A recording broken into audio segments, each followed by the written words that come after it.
por assumir o compromisso da mediunidade dentro da proposta do Espiritismo, há que fazer renúncias.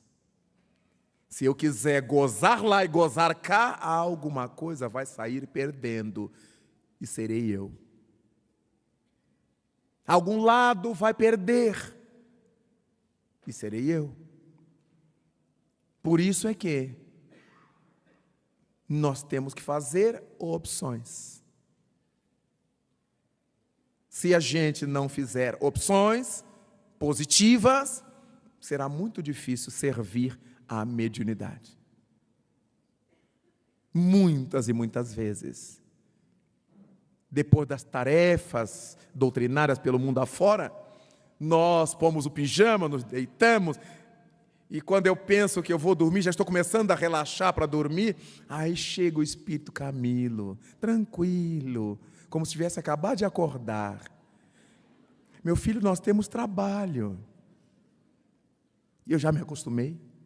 Digo, então tá bem. E levanto, calço o chinelo de novo, acendo a luz de novo, e vamos trabalhar. Às vezes ele traz algum benfeitor espiritual, algum amigo espiritual. Gostaríamos que o nosso companheiro pudesse escrever o que pretende por seu intermédio. A madrugada vai embora. Imaginemos se eu tivesse na minha cabeça que eu só sou feliz se eu dormir 8 horas por noite. Mas quando eu tinha 19 anos, me permitam falar de mim, e visitei o Chico Xavier pela primeira vez, ele me tomou pelo braço na saída do clube onde ele acabava de falar aos jovens, em Uberaba, e me disse assim, me olhando fixamente através dos seus óculos: meu filho, você trate de treinar insônia. Eu com 19 anos. E eu disse, mas Chico, por que razão? Meu filho, porque será muito difícil você conciliar o sono com os gemidos do mundo debaixo da sua janela. Era uma imagem que ele criava.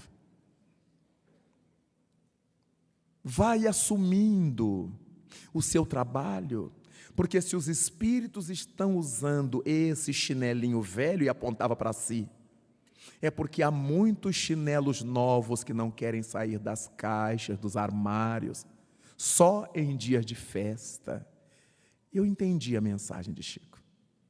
Há muitos médiuns que gostam da exibição, só do dia de festa.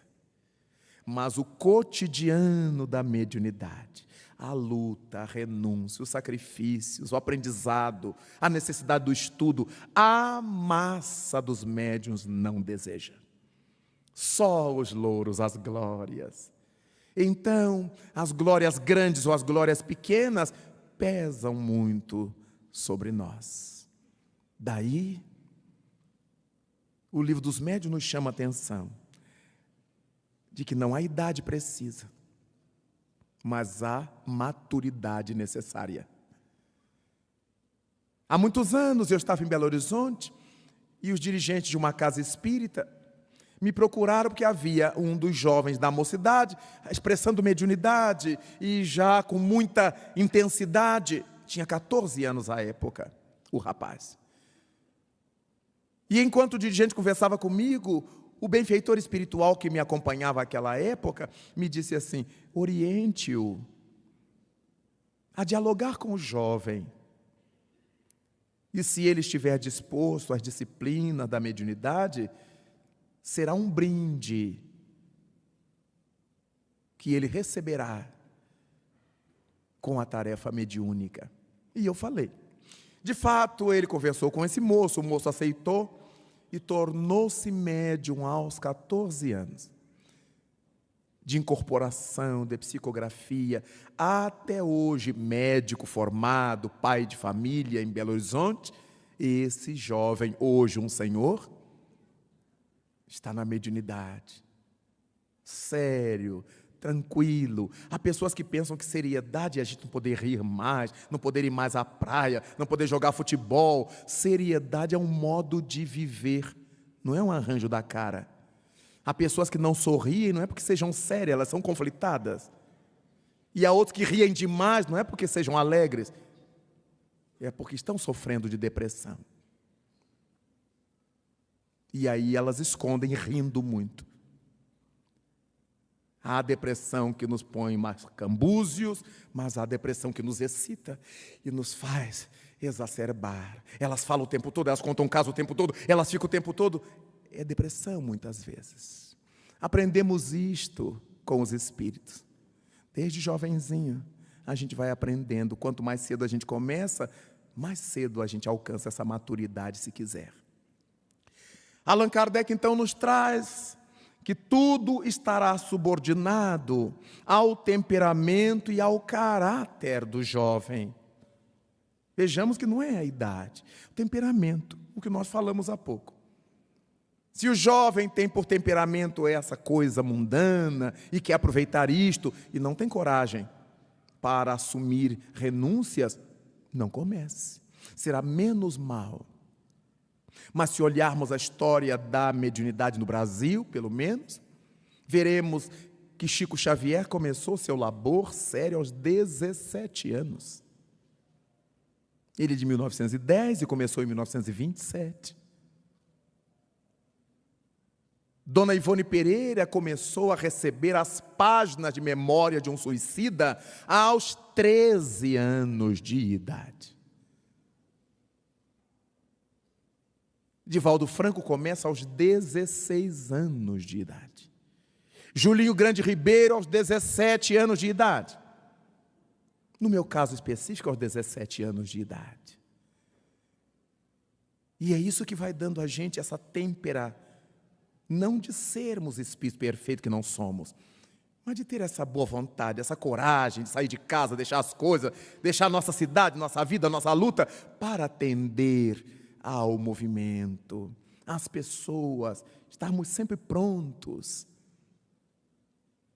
Vejamos, o nosso Divaldo acabou de atender aqui, já vindo de outros programas, e segue para Nova York. E cada lugar que a gente chega, o povo nos recebe como a gente estivesse saindo do banho, né, de flores, né, do ofurô.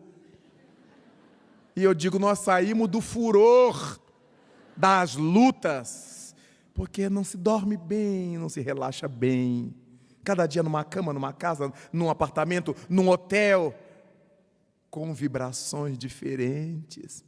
As roupas de cama dos hotéis ficam impregnadas. E muitas vezes, enquanto a gente não dorme, a gente fica lendo o que as cabeças fizeram ali naquele travesseiro. Temos que orar a Deus, pedir misericórdia. Divaldo diz assim, eu enrolo minhas roupas e tiro o travesseiro e faço um travesseiro com as minhas roupas. As coisas que ninguém sabe, que a gente passa na intimidade dessas lutas, sempre a sós. Porque daqui a pouco os senhores, as centenas, cada um rumará para o seu destino. E cada um dos médiuns continuará a sós a sua trajetória. Então, há renúncias que a gente tem que estar disposto a fazer.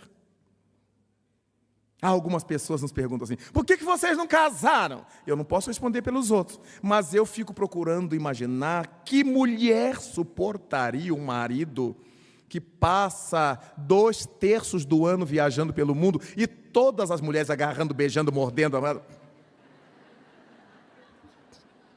Qual seria a esposa que suportaria isto? Quantas esposas casadas com maridos espíritas que têm mediunidade, eles já perguntam para ela, vai dormir no centro? Isso que ela vai 2 vezes à sessão. Ou elas perguntam para ele, só falta levar a cama para o centro, não é? O ciúme. Então, como é que a gente ia querer criar família vivendo no mundo? Se a gente prega que o nosso primeiro dever é com a família. De modo que são as renúncias. Não significa que para ser médium tem que ser solteiro. Houve e há muitos médiuns que se casaram, tiveram filhos, maridos, esposas. Mas são opções que a criatura faz. A proposta da mediunidade, por fim, aqui na Terra, é fazer-nos retomar os caminhos do Criador. Não é para que a gente resolva problema, não é para que case ou fique solteiro, ganhe na loteria. É para que a gente se resolva. Jesus Cristo nos permitiu acesso nessa sua empresa do amor, na condição de modernos trainees, para que gradativamente consigamos desenvolver este amor que nos falta, rearrumar esse amor que está atrapalhado e se tornando paixão desenfreada em nossa intimidade e se apresentando como ciúme em nossa vida comum, em desconfiança em nosso relacionamento.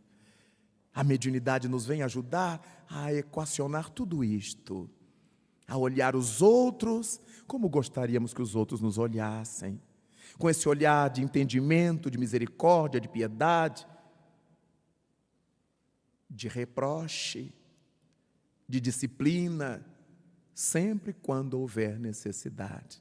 A mediunidade com Jesus, então, amigos, é esse convite a fazer o bem com ela. Mediunidade com Jesus é uma expressão que indica mediunidade a serviço do bem, mediunidade ao serviço do amor, a serviço da dignidade humana. E é isso que nós estamos aqui falando durante todo esse tempo. É isso que a doutrina nos vem propondo nesses 154 anos de existência. É isto que os nossos benfeitores espirituais, que todos os temos, nossos anjos guardiães, estão querendo conseguir em nossas vidas. Que nos voltemos para o grande Criador e nos tornemos émulos de Jesus, imitadores de Jesus, porque foi Ele que nos disse: aquele que quiser vir após mim, negue-se a si mesmo, abra mão do seu orgulho, de sua vaidade, seu personalismo, tome sua cruz, assume teus compromissos, teus deveres e siga-me. Mas o respeito à liberdade, aquele que quiser vir após mim. É por isto, meus irmãos amados, que vibramos nesta hora em torno dessa mediunidade com Jesus, pedindo a Ele que nos balsamize as consciências, ilumine nossa razão, envolva nossos familiares, nossos amigos, mas também aqueles que não gostam de nós e com os quais nós também tenhamos alguma diferença relacional. Amar os inimigos, diz o Espiritismo, é orar por eles, é desejar-lhes todo o bem que pudermos desejar. Então, nesta hora, queremos pedir a Jesus por todos eles, pelos nossos amigos, familiares, inimigos, adversários, e particularmente por nós, cada um de nós, na certeza de que é de Jesus que há de vir para todos esse tempo novo para a nossa intimidade. Médium excelente de Deus, Jesus Cristo nos vem ensinando passo a passo a nos tornarmos médiuns da vida, pouco a pouco, fugindo, evitando os inconvenientes, os perigos que costumam rondar os passos dos médiuns, a saga da mediunidade.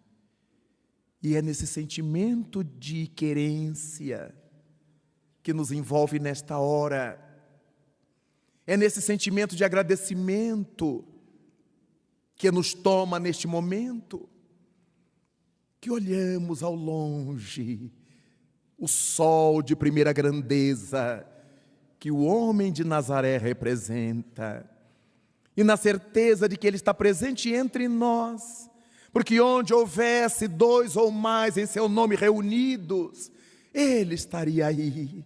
E com certeza Ele está entre nós, representado pelos seus prepostos. E por isto a Ele dizemos: louvado sejas, Senhor.